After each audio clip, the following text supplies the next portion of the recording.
Hello guys, നിങ്ങൾക്ക് എല്ലാവർക്കും കാണും മനസ്സറിയുന്നൊരു കൂട്ടുകാരൻ. അതുപോലെ എൻ്റെ മനസ്സും എൻ്റെ വിശപ്പും അറിയുന്നൊരു കൂട്ടുകാരാണ് ഈ നിൽക്കുന്നത്. നല്ല വിശന്നിരിക്കുന്ന സമയത്തായിരുന്നു ഇവൻ്റെ എൻട്രി. ഇവൻ്റെ അവസ്ഥയും അതുപോലെ തന്നെ നല്ല വിശപ്പുണ്ട്. അവൻ്റെ ഓഫർ ഇതായിരുന്നു: നീ കൂടെ വന്നാൽ മതി, ഫുൾ ചെലവ് എൻ്റെ വക. അതെ, ഞാൻ കേൾക്കാൻ ആഗ്രഹിച്ച അതേ വാക്കുകൾ. Aussie food. ഞാൻ ചാടി കയറി. നല്ല അടിപൊളി പൊറോട്ടയും ബീഫായിരുന്നു ഞങ്ങളുടെ ലക്ഷ്യം. അത് കിട്ടുന്ന നല്ല സ്പോട്ടിൽ തന്നെ എത്തി. ഹോട്ടൽ ആതിര, പുഞ്ചപ്പാടത്ത്. അങ്ങനെ ഞങ്ങളുടെ ഫേവറേറ്റ് ആയ ബീഫ് എത്തിയിട്ടോ. കൊതി അടക്കാൻ പറ്റാതെ ഞങ്ങൾ രണ്ടുപേരും ഓരോ പീസ് എടുത്ത് വായിലിട്ട് നോക്കി. നല്ല അടിപൊളി ടേസ്റ്റ്. ഞങ്ങൾ ആദ്യം പറഞ്ഞത് ദോശയാണ് കേട്ടോ. അപ്പൊ ദോശയിൽ നിന്ന് തുടങ്ങാമെന്ന് വിചാരിച്ചു. കുറച്ച് ബീഫ് അങ്ങോട്ട് തട്ടി ദോശ കഴിക്കാൻ സ്റ്റാർട്ട് ചെയ്തു. കുറച്ച് ബീഫ് അങ്ങോട്ട് മാറ്റി വെച്ചിട്ടോ, കാരണം നമ്മുടെ പൊറോട്ട വരാനുണ്ടല്ലോ. ദോശയ്ക്കൊപ്പം നല്ല ചട്നിയും ചമ്മന്തിയും കിട്ടിട്ടോ, അത് നന്നായി. അല്ലാതെ ബീഫും ദോശയും മാത്രം കഴിച്ചാൽ പൊറോട്ടയ്ക്ക് പിന്നെ ബീഫ് ഉണ്ടാവില്ലല്ലോ.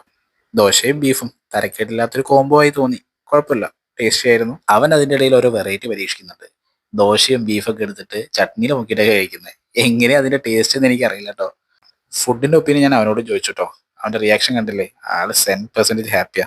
കൂടെ ഞങ്ങൾ ഓരോ ചായ കൂടി പറഞ്ഞായിരുന്നു, കാരണം ഈ കഴിക്കുന്നതൊക്കെ അങ്ങോട്ട് ഇറങ്ങി പോണ്ടേ. എന്റെ ഫേവറേറ്റ് ഐറ്റം എത്തിയിട്ടോ, പൊറോട്ട. അതിനൊപ്പം ഞാൻ ബാക്കി ബീഫ് കൂടി തട്ടി ടേസ്റ്റ് ചെയ്ത് നോക്കി. ഒരു കാര്യം എനിക്ക് മനസ്സിലായി: പൊറോട്ട ഉണ്ടാക്കിയിരിക്കുന്നത് ബീഫിന് കൂട്ടായിട്ട് തന്നെയാണ് കേട്ടോ. എന്താ കോംബോ, ഒരു രക്ഷയില്ല. കൂടെ പൊറോട്ടയ്ക്കൊപ്പം കിട്ടിയ കറി കൂടി ഒഴിച്ചോട്ടോ. ഞങ്ങളുടെ നാട്ടിലെ വള്ളം കറി എന്നാട്ടോ പറയാ. അപ്പോഴേക്കും ഇതേ ചിക്കൻ ചില്ലി എത്തിയിട്ടോ. അവന്റെ നെഞ്ചാടെ കിടന്ന് പടയ്ക്കുന്ന എനിക്ക് കേൾക്കായിരുന്നു കേട്ടോ. എന്തായാലും കുഴപ്പമില്ല, ചില്ലി കുറച്ച് ഞാൻ പ്ലേറ്റിലേക്ക് തട്ടി. ചില്ലിയുടെ മേലെ ചെറുനാരങ്ങ കൂടി പിഴിഞ്ഞു വെച്ചാൽ ഒരു പ്രത്യേക തരം ടേസ്റ്റാണ്. അപ്പോൾ ചെറുനാരങ്ങ ചെറുതായിട്ടൊന്ന് പിഴിഞ്ഞു വെച്ചു.